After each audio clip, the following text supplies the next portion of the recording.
Hi everyone, just a quick update. I got 3 new fidget toys from Masterminds. The first one is this giant needle. It's very fun to play with. Next up is this DNA ball.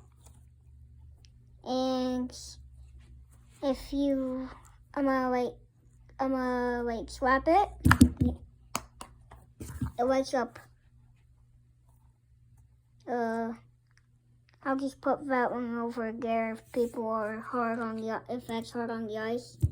And lastly is this tangle that me and my mom made. We made the super tangle,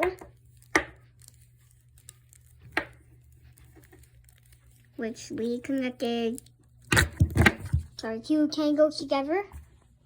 And if you're wondering how this lights up, you just there's this little orb inside of it, and smack it, smack, and that lights up. People who have are hard to the eyes, like flashing lights, don't watch this video because it will hurt. Anyways, it's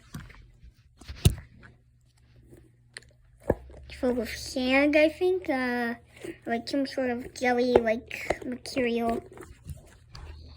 Well, that's it for today's video. I hope you liked my new fidget toys, and bye.